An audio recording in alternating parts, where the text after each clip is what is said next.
Victoria, you know, women are powerful, amazing, but sometimes they just don't believe it. Why do you think that happens? And what can we do about it to let women know you rock? You can do anything you want, nothing holds you back? Well, I think that one of the biggest things holding women back is this unbelievably subconscious need to be liked and Yes. to put everyone else first. And I feel like that natural instinct that we have really holds us back in business. So many women that are in my community and women that I mentor really struggle with this idea of, how do I show up strong as a strong leader that is results oriented, right? But still be kind and still, show up in a way that feels very natural to me. I think, I personally have struggled so much with this, and I see a lot of women struggling in the same way. And the way that you can really move past this, in my opinion, is really because it doesn't come naturally, right? It may not come naturally to Mhm. many men as well. And whenever we're in this position where we want to improve, we have to start getting really curious, right? About why we are feeling the way that we feel, and get coaches or get some help or read some great books to figure out some strategies, some leadership strategies that can really move you through it, because the only way we're going to move through it is if we sort of approach it actively, proactively. Absolutely. In a minute, I'm going to share with you how I think we can fix that. Mhm. The No Limit Selling Podcast, where mindset meets sales and leadership. Victoria, one of the things I really think is that there is an authentic version of you. There's an authentic version of me. And part of the journey of being a strong leader is very much understanding who we are. And once we have that foundation, that allows us to step into our power in a way that other people go, I get that. And when you build that trust up through that authenticity is where you can be that leader without having to, I hope they like me, I hope they don't judge me. All that disappears on both sides of the equation. And I think that's the answer. The answer to leadership externally is to master the internal. Yeah, Thoughts? absolutely. Well, I think that marketing is kind of a funny bird when it comes to this idea of authenticity, because for a lot of people, especially women, marketing ourselves and our businesses, selling ourselves or our businesses, um, may feel very in contra, like a little bit in contrast to what that authentic self wants, because Mm, maybe we're a little bit shy, maybe we feel a little bit embarrassed to put ourselves out there or to really push our businesses. Maybe it doesn't feel natural, but to your point, I think the authenticity that we need to connect with is really what are our goals and our dreams, not focusing on the means to get there. I talk with women every day that are kind of feel is very shy or unnatural to show up online, right? To show up on social media. But the reality is regardless of if you have a product-based business or service-based business, we live in this world where people want to know the story behind the brand, the founder story. People want right. to connect with people, and people want to buy from people. And so when we talk about stepping into our power, oftentimes it's not because we need to show up in this very kind of like gregarious, outgoing, intense, like we need to shed all of our shyness, right? It's Right. more about, we're going to be more focused on where we want to go, the destination. And it doesn't matter what the means to get there is, because you're so tuned in to what your desires are, what your goals and dreams are, that you find that power to do whatever it takes, whether that means putting yourself out there or making sure you have sales messaging going out or investing in yourself, for example. Brilliant. So you have a lot of women coming to you that are founders that are looking to do better. Tell us one of their stories. Who came in? You can change the name to protect the innocent, but just very much, what this woman was thinking and how you helped her gonna see a better vision and actually step into her power. So I'll give you an example of a company that I worked with, and I'm sure they would not mind if I shared. Elevate Leadership. So Mm, Elevate Leadership had two women at the helm, brilliant, brilliant women at the helm of that business. They still are at the helm of the business. And actually, their business model is leadership, like corporate leadership management training. mm, And when they came out, one is, got educated at Oxford. The other one came from, car industry, SVP of sales. Um, and when they started their business, I think the one of the main things that we worked on together was really how can we kind of reposition, because both of them were not so much in this idea of like, let's put ourselves out there in front, right? right. Let's not really, the product will speak for itself, all of that. But what we found as we started really leaning into the marketing growth strategy that I developed for them is that, business, even B2B business, can feel very personal. And so it is really important to kind of shift your perspective. And, for them, LinkedIn was really a spot where them being visible was going to make a huge difference. And it did. Because what we understand about marketing growth strategies is, when you're putting your, what I call your 24/7 marketing flywheel, which is, all of the pieces of the marketing puzzle fitting Right. together nicely, right? And everything that you do for marketing, it has really this layered effect. But when we get into this nurture phase, so it's called, right? The phase in which we're really developing the relationship with our clients, which, by the way, it doesn't matter if it's B2B or B2C, it doesn't matter if you're product or service. Every business must go through this phase of nurturing, right? Where we're adding value, we're Right. building the like factor, we're getting prospects ready to buy with us. And the leaders of this company, Lucy and Lindsay, in the first stages really didn't, they knew instinctually, yes, we need to be on LinkedIn. But then the next question is, well, what are we sharing on LinkedIn, right? Mm, And regardless of the social media platform you're on, personal stories are incredibly effective. And if you follow Elevate Leadership, which everyone should, because they're incredible example of what I'm talking about here, you know, they had discovered, the more vulnerable, the more real, the more authentic that they are. Which again, coming not from this world of entrepreneurship, so to speak, right? But the more vulnerable, the more open they were and candid with their stories, their own personal journeys, you could see the effects, right? And when you look at all of the tactics for marketing that are working in concert, yes, right. you can be sharing organic, content on social media that's going to connect with our audience.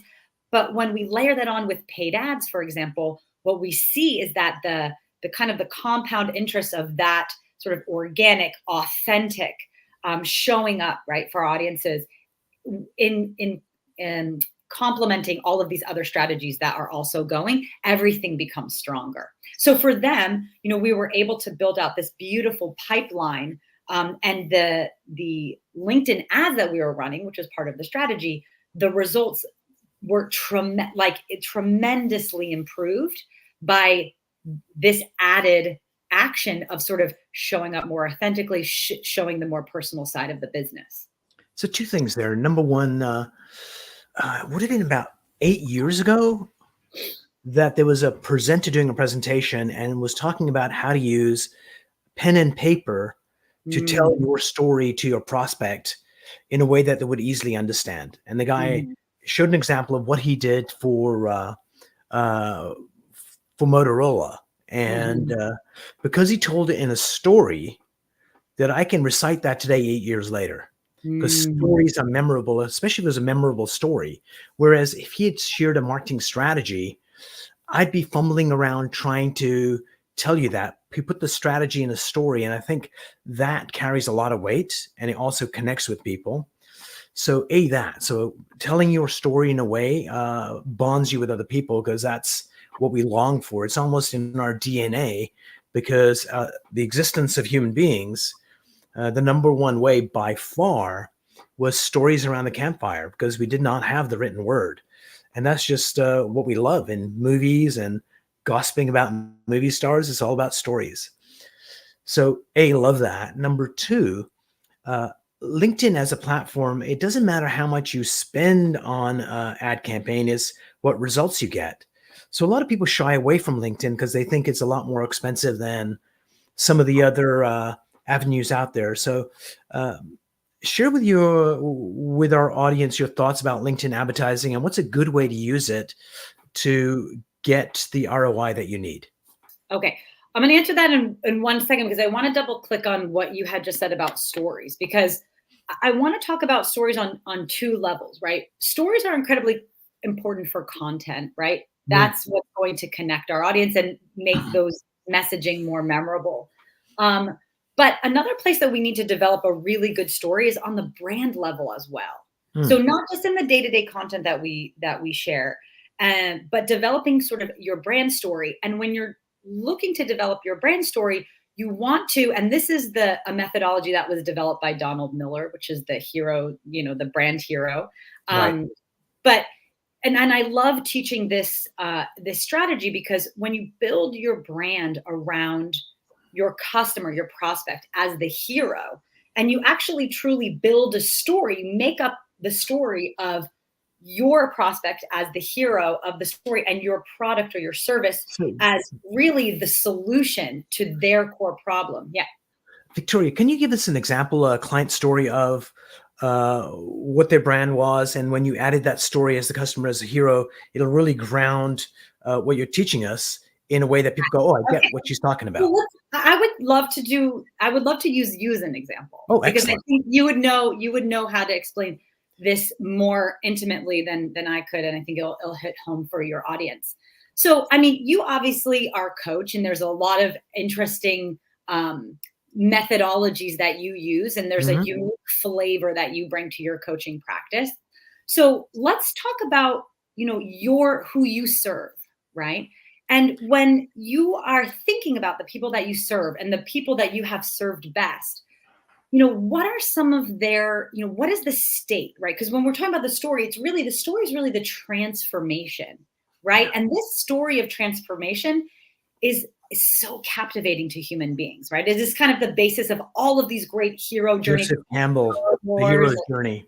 Right, right. But it's, from all of the greatest movies that we love for years to come, Mm. it's really is essentially the same, follows the same storyline of this hero's journey. But us as brands, as product or services, we are giving that story to our prospects, our clients, our customers. So And I'll so, tell you a story. So I'll yeah, tell you a hero's journey.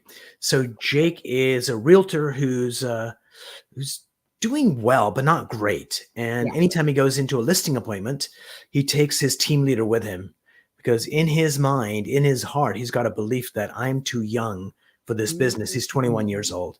No one's going to take me seriously. And so we discover what that belief is. Uh, I, I use neuro linguistic programming and applied neuroscience. I end up noticing that there's a belief blocking him. We change the belief. And a month later, when he does his testimonial, he says, that thought that I'm too young has not entered my head for the entire month. And by the way, my average listing is about $600,000, where I would take my team leader. I just closed a $3.5 million listing without taking him there. I just went there and did it. And that's what everyone needs, is to figure out, what's our potential. And oftentimes we know how to get there, but something blocks us. Yeah. And that's what we do for people, is to figure out what that unconscious block is, remove it, so they get to step into the person they were always meant to be.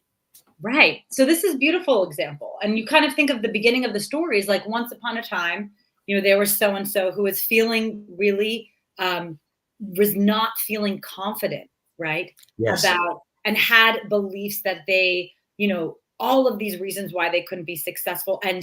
And this person knew that there was something holding them back, but they couldn't quite put their finger on it, right? And and so in comes, Coach Mar as the guide, Ta-da! right? To kind of say, all right, well, you're facing this problem. So me as your guide, I'm going to present you with the path, the roadmap, right? Which Mm. is equivalent to, Yoda in Star Wars or Yep. any of these great guides that we can kind of call to. But so when we have this journey in our minds, right? We know the problem, we're the guy that presents with the solutions, and we share, we sort of sell and have our prospects dream about that transformation where you were here feeling unsure and not confident and not sort of reaching the monetary goals that you have, to when you follow this map, this beautiful proven roadmap that you have developed, that here is the transformation, right? That you feel confident that you're making more money than ever. And it's even more beautiful when we do that in testimonials, right? Because then our prospective clients and customers can see that with real, proof to back it up. But when we have this story, this basic story, we also want to create sort of sub stories Right. that can really showcase and bring home all of these points, all of these stages. So when you build out this hero's journey for your brand, when you're creating this content strategy, which, by the way, when we build content strategies for marketing, we want to do it in a strategic way where we are consciously moving our audience through this buying process where they're aware of their problem, right? They're aware of the solutions for their problem and ultimately choose us, right? So content that's going to help our prospects make decisions. But in all of those stages, right? Problem aware, solution aware, right? And then making that decision to actually decide to take action, we need to be thinking, well, what are all of the stories that we can develop within those content buckets that are going Right. to help to burn into the brains of our prospect, to make that connection, right? And it's in such a noisy space, and I love that you brought this up, is because in such a noisy space of social media where we're inundated with so many messages, if we really put on this lens of thinking of everything that we create and all of the copy we create for our website and for our socials and for our email newsletters and all this stuff with this idea of building story, we're going to inevitably have more success because we will be sort of living in a deeper place inside the minds of our prospects, right? Because those Absolutely. stories take hold. Absolutely. I don't know if I answered your question though. I You think we did. went. So let's go back to the LinkedIn strategy. So you've Yeah, got this yeah. story brand, and how do you connect it to the LinkedIn advertising to get really good ROI? Okay, so let's talk more deeply about advertising on LinkedIn. So advertising on LinkedIn is without a doubt more expensive than the other platforms, Hmm. without a doubt. And and in my experience, could be upwards of double for leads and double or triple to acquire clients. So if you're thinking about advertising on LinkedIn, I would suggest that anyone advertising on LinkedIn, their business is a higher ticket offer because Right. those clients are going to be higher to acquire. And so in order to maintain that ROI, of course, we're going to want them to be more valuable clients in terms of the value of revenue that they bring into the business. That said, though, is that LinkedIn, while it is more expensive, the leads that you get from LinkedIn typically are much higher quality Right. because people are in a different headspace. Okay. And so if you're thinking about advertising for LinkedIn and you haven't advertised anywhere before, I'm going to tell you, I'll give you a little bit of a guide on how to be Nice. structuring your ads. So when you're first starting with ads, one of the smartest things that you could do is really optimize your ads for leads. Okay. So lead ads would look like advertising any lead magnets or any kind of like free gifts or something that Hmm. you can give to your prospective clients in exchange for their email address. Because, and when we're talking about ads, we always talk about ads as bottom, middle, and top of the funnel for the Right. ad, right? And each stage of advertising has a different function. So obviously your top of the funnel ad, so at the very top, we're really looking for a brand new audience. We call that typically in marketing cold audiences. They don't really have a lot of context of who we are and what we do, and we're showing these ads to anyone that kind of fits the bill when it comes to our prospective client, right? And we're just trying to just brand awareness, tell people what we do. And when you're first starting out, that's not usually a very good strategy because it can be very expensive, right? And you're not really, you're in these types of ads, you're just kind of like showing people who you are and what you do. It's not a huge call to action there, right? Right. Then we have middle of the funnel ads, which are more bringing in those leads. So we'll talk a little bit more about that in 1 second. And then our bottom of the funnel is really where we're asking for that conversion, right? Either call or make a sale. And as you probably could guess, running bottom of the funnel ads to an audience that doesn't know much about you would be very difficult to convert them, right? Yeah. So that's why we start with this middle of the funnel where we have one job only, which is to get email addresses into our email list so we can build that like, know, and trust factor through that nurture phase that I mentioned before. Because what you want to do is really have people get to know you. And in this middle of the funnel, we hope that these folks are following us on social media, but not necessarily will be following you, all of them. But if they are following you on social media and in conjunction getting emails from you, right? Because in that lead magnet middle of the funnel ad, we're getting their email address in exchange for something of value. And the real joy for us as marketers and business owners with having that email address is it gives us a license to email these folks and really have them get to know you and you to get to know them, right? Through email marketing.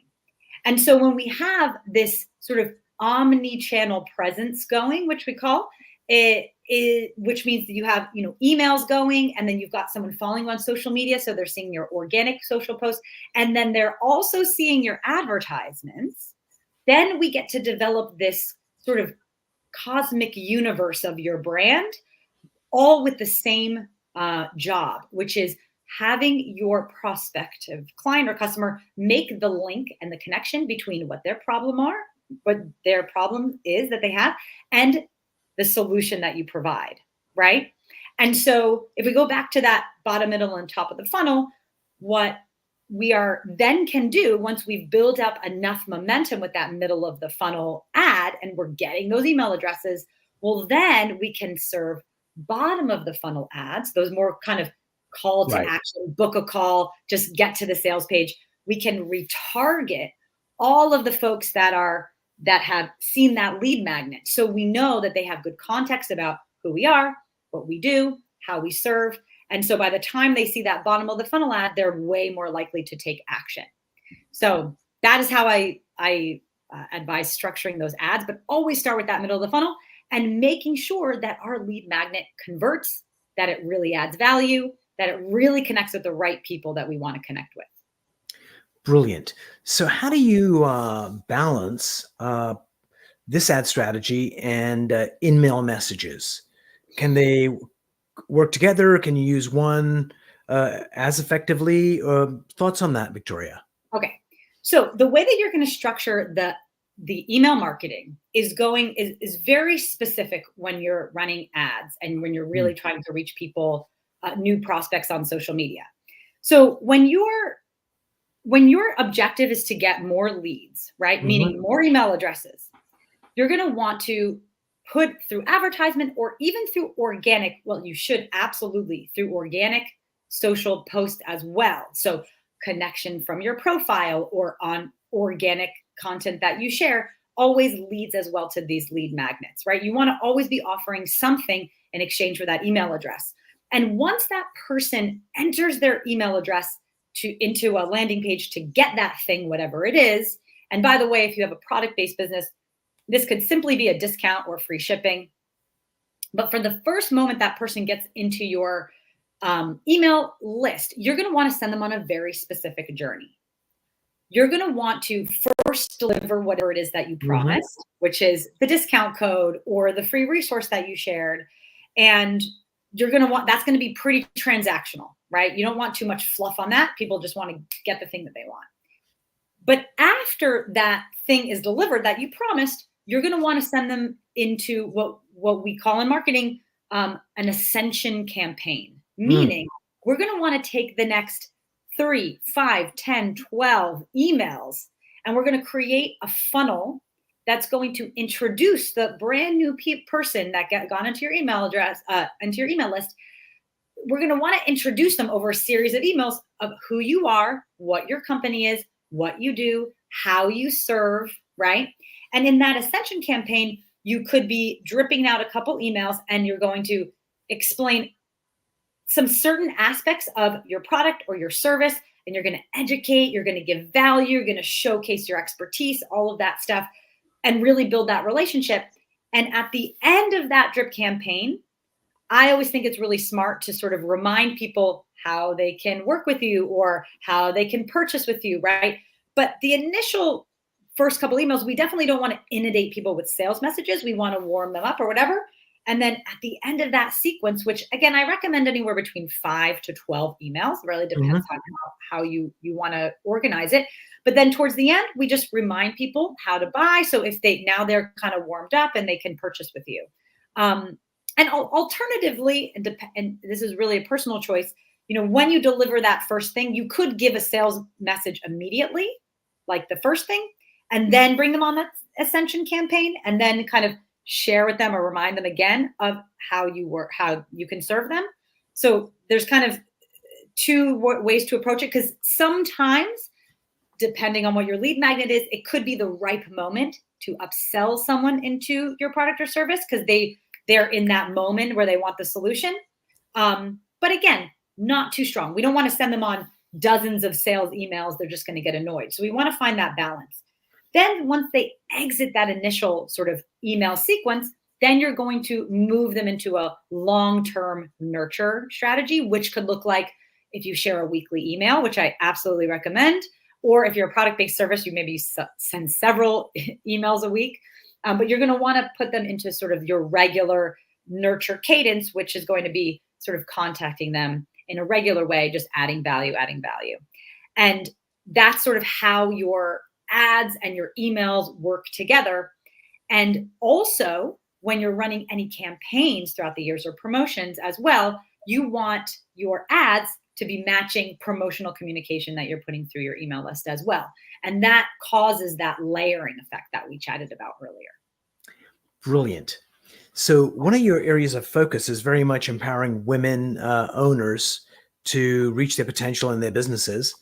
What would be the two most important pieces of advice that you'd give women that are listening right now that have companies that would allow them to do better in their companies?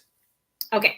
So when we'll speak of marketing, because that's my area of focus. So when it comes to marketing as a founder, there's one huge block, I think, that is being perpetuated through a lot of the digital marketers out there in website, in social media world.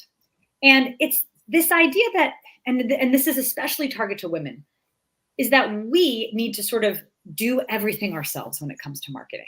We kind of need to create the content. We need to be doing copywriting. We need to understand, ads. We need to maybe even learn how to run ads ourselves, all this stuff. And I see tons of women that are truly doing everything themselves. But over my 15 plus years as a fractional marketing director and a fractional chief marketing officer, which is a huge part of my experience, I worked with many, many, many men.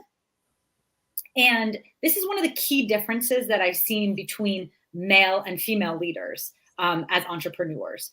And many of the men that I've dealt with wouldn't even sort of dream of this idea that they had to learn the skill or acquire the skill themselves, right? And I think a lot of that plays into the confidence that we talked about when we kind of kicked off the show, where women we tend to come, and this is very subconscious in us, and you can help us kind of erase those non-serving us subconscious thoughts, but we sort of believe that we need to know everything about something.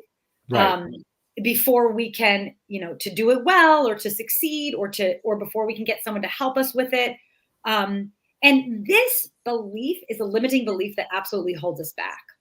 So when it comes to marketing, we need to be putting on this marketing leadership hat. And this is really what I help women to achieve, where we have to understand the basics, the really important basic frameworks of how to build a brand that converts, how to build a marketing growth strategy. We have to really understand how that works. We need to know enough to be dangerous. But that absolutely does not mean we need to be executing all of the pieces of that marketing growth strategy ourselves and kind of running ourselves ragged. So we need to understand our brand communication strategy in my methodology. We need to understand our marketing growth strategy, but then we need to understand our team structure. And by Mm. the way, it does not matter if you have one person on your team or you have 20 people on your team. You have to think of your marketing effort as a marketing department with clear